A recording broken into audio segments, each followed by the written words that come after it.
When it comes to this Los Angeles Clippers team, I have no idea where to start just because they've been so disappointing.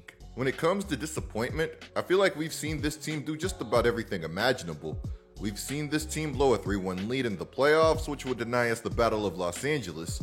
We've seen the excuses, we've seen the injuries. But hey, at least we haven't seen this team lose one of its stars yet that it had to risk everything to get. But maybe that's just because free agency hasn't officially started yet. That's right, after 5 seasons together, there's a chance that we could be witnessing the end of the Paul George and Kawhi Leonard duo. But first, for the NBA Finals, Underdog Fantasy, the easiest way to play daily fantasy, is giving us a chance to 325 times our money with their limited time special Pick 8 promo. With Pick 8, you could play a $5 lineup and turn that $5 into $1,625. What's super boss is that they're also giving us a discounted Kyrie Square to help out. And you can even miss on going over or under onto projections and still win. What's crazy is that if I had this discounted projection a few days earlier, I would literally be over $500 richer. To get that special discounted Kyrie projection and a potential deposit bonus of up to $250, just use code COOP when you sign up. Using my code is also a great way to support this channel. Thank you, Underdog, for the sponsor.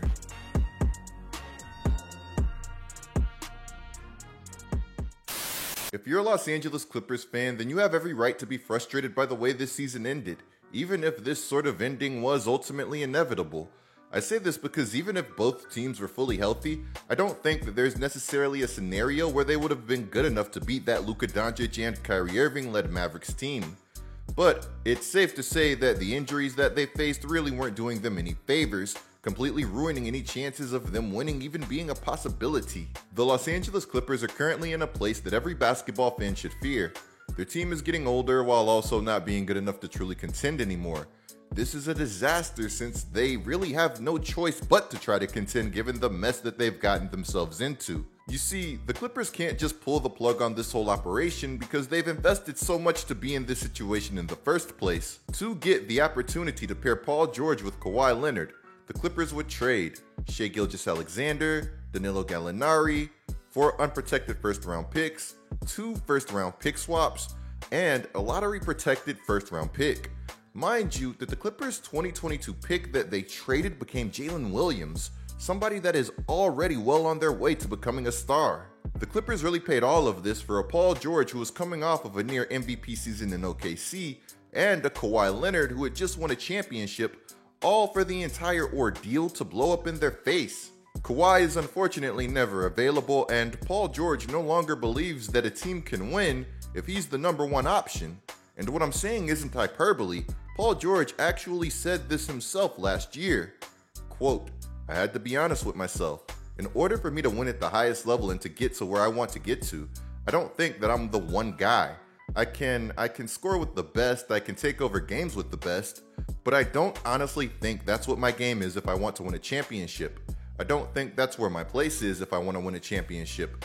I felt like I learned that. Imagine your best player being incredibly injury prone and then your second best player saying something like Paul George said. I commend Paul George for that honesty and self-realization, but at the same time in a sport like basketball, as much as it can help you to know your role, it can also help you to push your limitations, especially when you're a player that is as talented as Paul George. Look, some people have forgotten exactly how good that Paul George was, but not me. I watched this guy exchange blows with a prime LeBron James in the NBA playoffs. I watched this guy believe that he was so good that regardless of any situation that a teammate was in, he felt that he had to have the last shot. Situations like that, I got to get the last shot. Honestly, this pairing of 2 elite wings not resulting in at least a finals appearance for them feels like something that could only happen to the Clippers, a team that's felt like it's been cursed beyond measure. And now, in true Clippers fashion, things are set to go from bad to worse for them, with questions that now surround Paul George's future in Los Angeles. Last offseason, we saw that the Clippers were thinking about the possibility of disassembling the Kawhi Leonard and Paul George tandem, but while they had these thoughts of ending it, nothing would come to fruition. In fact, if anything, they tripled down on this pairing by trading more assets for James Harden. So the early reports in Los Angeles are that the Clippers want to keep this thing going, retaining their core and running it back. which is something that I truly believe that Paul George would be interested in too, seeing as he said so himself and wants the Clippers to be one of 2 teams who will retire his jersey. Now here's where things get a little messy. Reportedly, the Clippers have made multiple offers to Paul George, but those offers have been below the max, which reportedly getting less than the max is not something that PG is interested in. PG wants to stay in LA, but you see, he also wants his max. Now let's just say that Paul George really does want this max no matter what. There are teams out there where he'd be a good fit that could give it to him. The 76ers, who can have max cap space this offseason, are ready to go all in on PG this summer, according to the Ringer's Kevin O'Connor. Quote, "They're looking for another star, but they also need players who can fill various roles. PG-13 is both, which is why sources familiar with Philly strategy say that he is the team's plan A option in free agency." O'Connor would add that Philly is a real threat to sign him in free agency. Now there are more reports out there just like this one which outline the 76ers' interest in PG.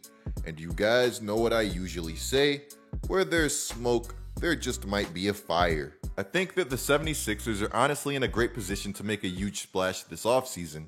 They're a really good team, they already have 2 big-time stars in Joel Embiid and Tyrese Maxey, and they have some assets and a whole lot of cash. They're really a very attractive destination for another star. It's just going to come down to who are they eventually going to get, because they're going to get somebody. So the Magic are another team to look out for when it comes to Paul George. They're another good ascending team with a ton of money where Paul George wouldn't have to worry about being the guy or even the second guy. For the Magic, Paul George could really be that savvy, sharpshooting do-it-all vet that helps to take them to another level. I know that he's going to require max money or something like that, but for the Magic, that still sounds good to me. You could do a whole lot worse than bringing in Paul George this offseason. So Bleacher Report dropped this super interesting article where they talked about 6 free agency moves that should happen this offseason, and I want to know what you guys think about some of their choices. First, they had Buddy Hield going to Orlando. Second, they had Kyle Lowry going to Denver or Minnesota. Third, they had Caleb Martin going to Philadelphia. Fourth, they had Patrick Williams going to Utah. Fifth, they had Tyus Jones going to San Antonio. And last but not least, they had Paul George going to New York. Now, I don't know about all of the rest of these, but Paul George going to New York would be fun and also something that would be in line with the Knicks' current desires. According to Fred Katz, the team is targeting this summer to trade for a big name, which brings us to the question, why not Paul George? If this year has shown us anything for New York, it's shown us that their roster is very good, being incredibly deep, which is something that bodes well for any team looking to acquire Paul George via a sign and trade. The Clippers could use some more guys, assets, and upside, and the Knicks could use somebody like Paul George. The Knicks really aren't that far away. For some reason, people sleep on how good this team and Brunson were during these playoffs. This man averaged 32.4 points, 7.5 assists, and 3.3 rebounds during 13 games. Guess who this team's second leading scorer was during this run? It was DiVincenzo, who to be fair was pretty good, averaging 17.8 points, but still my point remains, give these Knicks and Jalen Brunson reasonable health and a running mate like Paul George and watch out. So while the upside for most win now teams acquiring Paul George is spectacular, there's still a lot of looming risk. He just made 34 in May, and he comes with a heavy injury history. So if the Knicks were to acquire Paul George, they'd have to manage him and ensure that he'd be healthy for the playoffs, which isn't something that Mr. 48 Fibs necessarily has a history of doing, so you know what, maybe this marriage wouldn't go as well as I would think. I don't know, let me know what you guys think of everything down in the comments below. So while it is fun to discuss these scenarios surrounding George, let's lay out some of the facts. The Clippers invested a ton to get this guy. They also just made Ty Lue one of the NBA's highest paid coaches. And on top of it all, they have a new arena to fill. With all of this going on, the Clippers can't just let Paul George go for nothing. And Paul George, who knows this, wants to have his cake and eat it too. Again guys, let me know what you think of this whole debacle. Clicking the video on the screen right now and using code COOP for Underdog Fantasy are great ways to support this channel. Get like Coop, bringing you guys the scoop until our next upload.